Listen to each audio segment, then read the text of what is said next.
There's a lot of new information going on in this Nolan Wells case, y'all. Did y'all know one of the boys is trying to sell a boat online?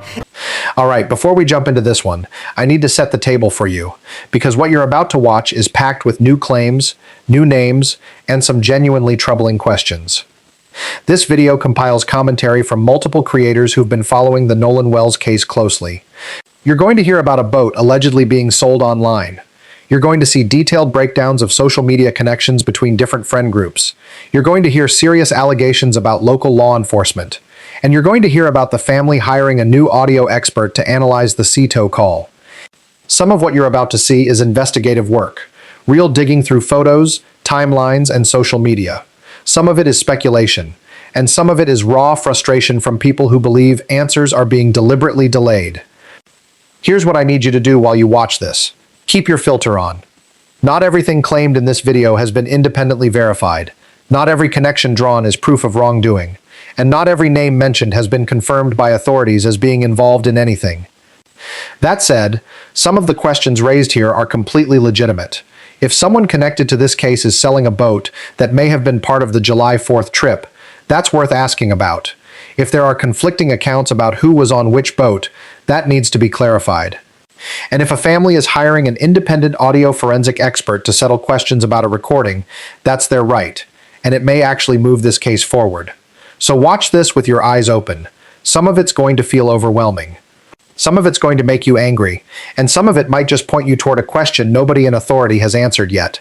When it's done, I'm going to walk you through what holds up, what doesn't, and what we still don't know. Let's get into it. There's a lot of new information going on in this Nolan Wells case, y'all. Did y'all know one of the boys is trying to sell a boat online? Who is selling the boat Nolan was on? And this is why I was so mad at the people in Mississippi. Because they are dragging their feet, taking their time. This whole time, you got people out here trying to sell evidence and shit. Found them. I found all the people that were on Katie's boat, y'all. Shout out to the real Jada J that turned me on to this picture. And as y'all can see, we've got a match with the necklace and the swimsuit. Think I busted out my glasses and red lipstick just for the swimsuit? Nah. Now, as I talked about yesterday, we've all suspected that this is Kendall for a while now. The identity of this curly-haired girl has always eluded us. Well, not anymore, folks. For now, I'm gonna just refer to these girls as T and L. As you can see, L clearly has the same kind of hair texture that's in the bottom of this picture. We know that these two were together on 4th of July, and T did not one, but 2 Nolan tributes after his body was found. Now, another one of their friends had a reel, which they did a little panning video on the best 4th of July ever. And who was in that video? Well, that looks to me to be Jacob, Kendall's longtime boyfriend. So it seems confirmation to me that both Kendall and her boyfriend were on this boat the entire day. Now that I have found this group of friends, I was scouring the pictures and I found this. We've got Elle with somebody I immediately recognized because I remembered that swimsuit, and they tried to hide this picture in a document dump so you didn't know what day it was. Well, well, well, if it isn't Nevaeh. Oh, she back! She back! Same swimsuit, same belly ring, and there she is clearly earlier in the day with Kendall, clearly on the same boat. And just in case you didn't see my video on the Tube of You yesterday, or just need a reminder, here was the friend group breakdown that I had. But to me, this seemingly clearly confirms that these two were on this boat probably all day. I say this because there's another picture from the summer with Nevaeh with the little pink cup right here. You can see the pink cup in the lap of Kendall up here, along with the matching, poles and this, all of it matches. Now I want to go back to this picture because in the background there, you see somebody seemingly approaching the group to join them to go out in red shorts. And y'all know that I've been saying for a while that in my humble opinion, I believe that the person in red shorts is Warren's brother. But now I also think there's a strong possibility that it could be Laney's boyfriend, Drew. Just as further confirmation, these glasses match the glasses that are in the Katie Snapchat. I think it's pretty safe to say that we definitely found the people that were on the boat with Katie. Now here's where it gets a little interesting to me though. Look at how late in the day this picture seems to be taken. And they clearly were still out at night. So did they drop everybody else off? Did they come back out? Got a lot of unknowns here, but I did my social media scour. And let me explain to you what I found. So we've got Elle and T on the boat with Kendall and Nevaeh, like we've confirmed that. We also know at some point Katie was on the boat with them as well. T was the only one that seemed to be connected to Nolan on social media. Now remember how the person who released the Snapchat pictures of Katie said that they were not friends with her? Well, I found that T was actually connected to a lot of people social media wise, whether they were following her or she was following them. I was able to find Javon. I was able to find Ava D, the girl from the party. I was able to find the entire Hudson family, as well as Katie, Laney, Trin, Ava, all of the other friend group, the core group that I talked about yesterday. And I found out that Elle was either following or was followed by Ava, Jax, and Bart. Now here's the real kicker. When I went to T's Book of Face page, I found out that she was FB friends with not only Warren's mom, but Bart's mom as well, and several other adults that are close friends with that mom group. And I also found out that Laney and Nevaeh are both friends with the older McGrath brother, but it seems like he was in Texas at the time, so most likely he was not on the boat or around for this. However, he does have a younger brother who is friends with T on social media. And that makes me wonder if the younger McGrath brother might have been on that boat. Now remember, Laney said that she was not on Horn Island. She was with a different group of friends on a different island altogether. But now I'm wondering if this boat, this group, might have been the other group that they got into the altercation with. Because remember, they specifically said that they knew the guy, like knew of him, but they weren't like friends with him. Because does nobody else think it's weird that whoever else they were fighting on the beach hasn't come forward? Especially if they were people that didn't really know these people? But could this boat have been the fourth boat that we've seen? Because if this is the same red shorts guy, then how did he get onto the other boat? This is investigative work. It's the kind of thing that can actually help build a timeline if the details check out. But here's the standard. Every identification needs to be independently verified. Every photo needs to be authenticated with metadata.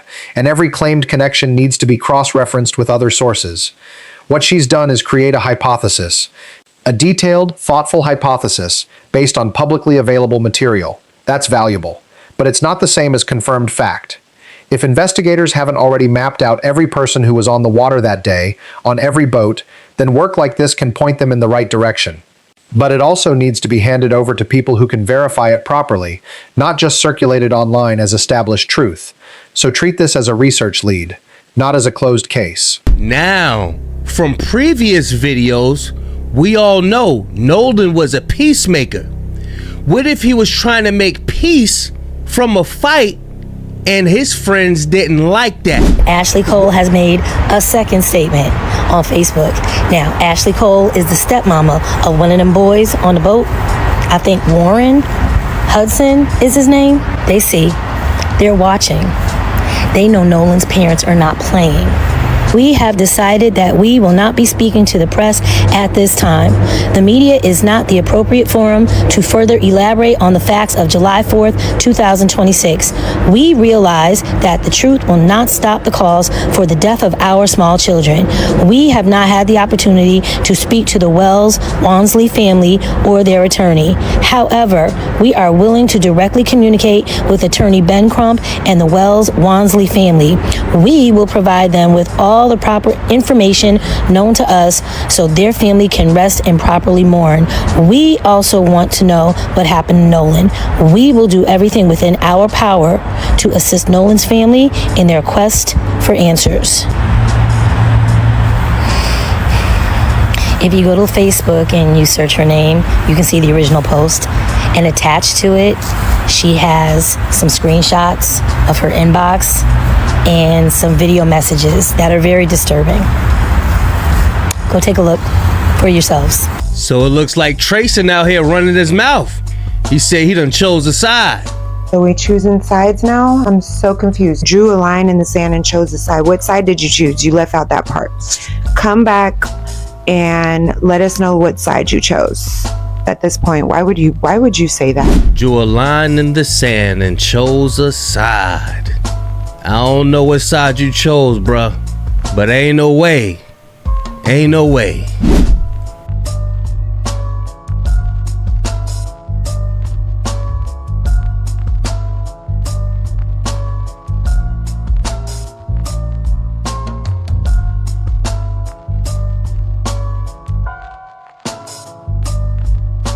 Brooks Edmiston is selling a boat, y'all.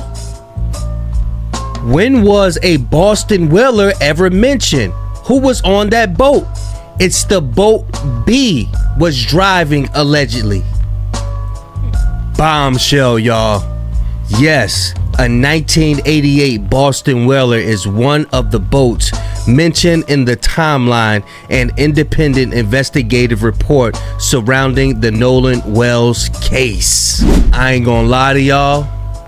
Being as though that these people are dragging their damn feet out there, which is allowing these people time to allegedly cover up evidence. Why the hell is they letting them sell a damn boat at this time, y'all? Why aren't they being investigated? This shit is really pissing me off, bro. Now, I want y'all to pay close attention to this next clip, because you got people saying that it's the police that's doing these unalivings out there in Mississippi, y'all.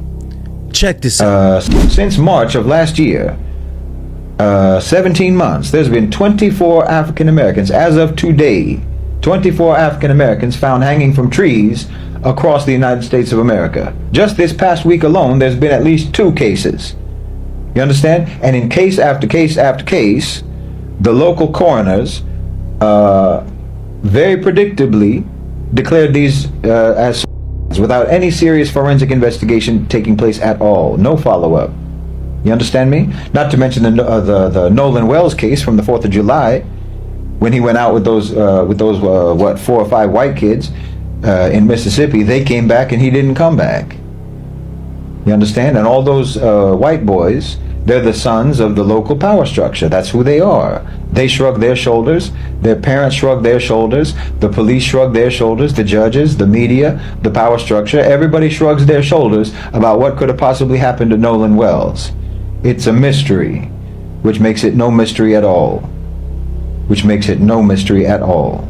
But see, they'll gaslight you into thinking that you're being overly suspicious. You're being overly cynical, and the problem is that you want answers, not that they don't have any answers. The problem is that you want the answers that they don't have, which is just a way to try to make you accept that same unspoken answer that black communities in Mississippi and throughout the South and throughout the United States always got. You understand me? About Nolan Wells and about the other 24 African Americans found dangling from tree branches across that country. Never mind that black Americans are demographically the population that is absolutely the least likely group of people to ever commit suicide by hanging themselves. That's documented. That's not an opinion. So when a method that is statistically rare for this specific population, when that shows up again and again and again in public spaces, in trees, outside of schools, outside of homes, and it gets closed as a suicide without any comprehensive investigation whatsoever, without any real forensic follow-through, well, everybody knows what's going on. Everybody understands what's going on. Listen, 24 in 17 months, that is roughly equivalent to the rate of lynchings in America during the 1920s. You understand me? No, when a black person is found hanging from a tree in the United States of America, the default assumption of investigators should always be lynching. It's like if a woman turns up dead, the first thing that you're going to do is suspect the husband or suspect her ex, right? You start with the presumption of foul play. You start with the presumption of homicide. You start with the presumption of foul play, which is exactly what you should do in every single one of these cases. If you find a black person hanging from a tree in America, you should treat it the same as if you see someone who's been double tapped in the back of the head. And if you do rule it as a, the moment that you zip up the body bag, why, we have every reason to believe that you're the one who did it. Yes, and you're going to have to prove otherwise. I'm telling you, if you rule something like that, as a suicide, that ruling is in and of itself incriminating evidence against you. You can't tell anyone, you can't tell any serious intelligent person that there's no evidence of foul play. No. If an African American is hanging from a tree in the United States of America, that is the evidence of foul play by default. You might as well say that Jay killed himself before you say that a black man or a black woman strung themselves up in Mississippi and expect anyone to believe you. And if you say they did that, then we need to search your property for ropes. You understand? Especially when you claim it's a before you've even cut them down from the tree. So people are saying it's the police, and I'm screaming it from the mountaintops. It's the effing cops or the 3Ks or both. How much of a difference is there? Now we get to the hardest part of the video. The commentator draws a direct line between this case and a broader pattern of black deaths being prematurely ruled as suicides, ignored by authorities, or covered up by local power structures with deep ties to law enforcement. He cites 24 African Americans found hanging in 17 months. He compares that rate to 1920s era lynching statistics, and he argues that when a black person is found dead under suspicious circumstances, the default investigative posture should be homicide, not suicide. That's not a fringe opinion. That's a position rooted in decades of documented history. The statistical point he makes, that black Americans are the least likely demographic to die by suicide by hanging, is supported by data, and the frustration he expresses about cases being closed without thorough investigation is echoed by civil rights organizations across the country. But here's where we have to be precise. Those systemic concerns are real. They do not automatically prove what happened to Nolan Wells. They explain why trust has collapsed. They explain why a family might not believe the official account, and they explain why outside institutions like the NAC have gotten involved. This is context. It's not proof of what happened on Horn Island, but it is proof of why people are demanding answers with the intensity that they are. Y'all, we're about to get some answers regarding that SeaTow call because Nolan Xavier Wells' family went and hired an audio expert to analyze and break down completely that SeaTow call. We all know that we heard what we heard when it was officially released by the MDMR. And of course, there was a lot of skeptic people out there thinking that those that enhanced it so that they can hear clearly what we all heard, assumed or thought that they inserted certain names or they inserted certain things to, but we all know what we heard. Anyways, at the end of the day, prayerfully, we will get some answers. Obviously, when the family sees fit to share what the experts find. And so, because, I don't know about nobody else, but for me, I was feeling like Vicky was asking specific questions because she heard what we heard as well. But we're about to find out because, again, they went and hired an audio expert that's going to break it all down for them, prayerfully for us too. And because they are crossing every T and dot. The video mentions that Nolan's family has hired an audio forensic expert to independently analyze the SeaTow call. This is not speculation. This is the family exercising their right to seek answers through credible means. Some people have questioned the authenticity of the enhanced SeaTow audio released earlier. Hiring a neutral, credentialed expert to analyze the original recording is exactly the right move. It removes doubt, it provides a second opinion, and it gives the family documentation they can present in court or to investigators. This is how evidence should be handled, not through online enhancement and commentary, but through professional forensic analysis with a report that can be peer-reviewed. If that expert confirms what Janetta Brantley's work suggested, it strengthens the case for the audio being authentic. If the expert finds something different, that's important too. Either way, this is the family doing exactly what they should be doing. All right, so picking up from the last video I just made. So as we know that Morgan, Trayson, and Wyatt met, and all of the other ones met on Horns Island to speak with the officials. Talk about Trayson real quick. I don't know why Trayson would throw all of these people under the bus.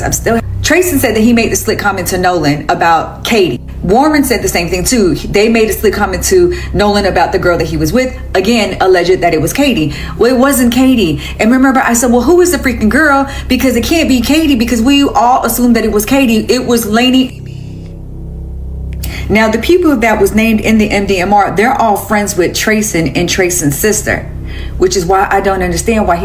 So yes, that picture that Katie took with the snapshot and it says 6 something, that's Laney with her face taken out. So his longtime boyfriend is Drew Johnson, who was also named in the MDMR. Let me show you again.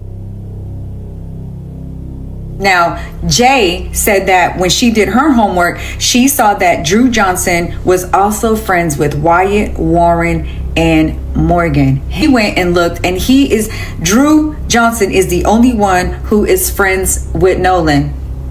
Now, I know you're like, royalty. Okay, put the pieces together. Okay, well, Drew Johnson, who is also in the MDMR report, is Laney's boyfriend. The relationship with Nolan, allegedly. We're going to say allegedly with everything. No, she was involved with Nolan at some point while she was still dating Drew at the time. If that's true, it could be relevant to understanding the social dynamics that day. But again, this is being pieced together from social media, from deleted or cropped photos, and from assumptions about relationships. We don't have a statement from Laney. We don't have a statement from Drew. We don't have confirmation from anyone in authority that this detail is part of the official investigation. So what do we do with it? We note it. We don't harass anyone over it. We don't treat it as fact. And we wait to see if any named source confirms it. Because if it's wrong, you've just dragged someone's name into a death investigation based on a guess. So here's what happened. They killed Nolan Wells on the boat. They covered him up with the life jackets. They all knew he was on the boat. They just laid him on the back of the boat and got towed in part of the way. Then they got their boat running and they got on in. And when they got in, they couldn't figure out where they were going to put him or what they were going to do. So they dropped everybody off. Then they went back out to the island that the GPS doesn't show, but they did because they disconnected it. Okay?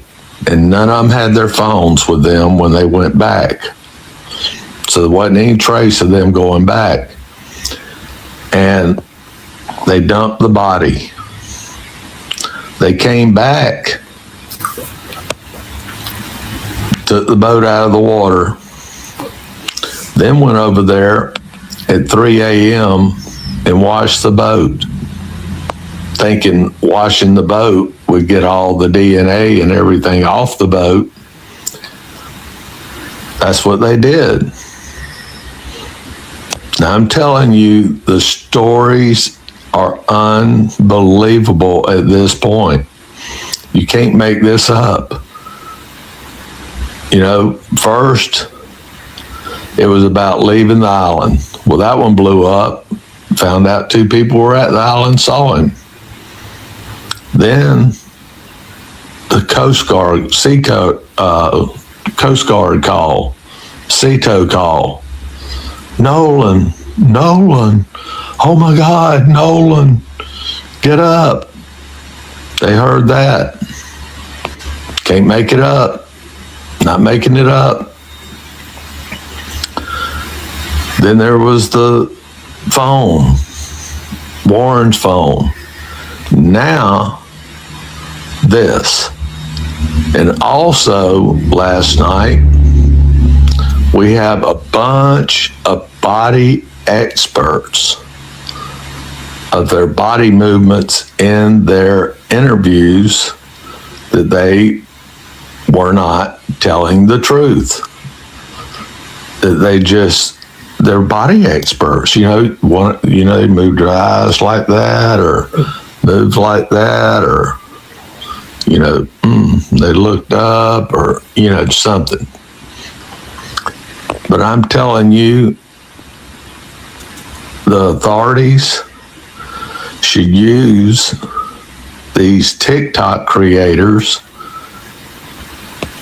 to solve this case. They are some of the smartest people you will ever encounter.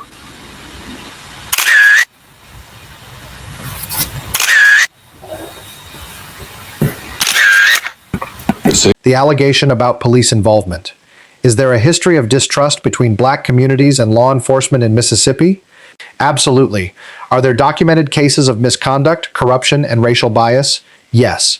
Does that mean the police are responsible for Nolan Wells' death? No. Not unless there is evidence. Distrust is not the same as proof. History is not the same as evidence in this specific case. And while it's important to understand why people feel the way they do, it's also important not to let those feelings replace the investigative process. If there is evidence that law enforcement mishandled this case, concealed information, or acted improperly, that evidence needs to be documented and presented.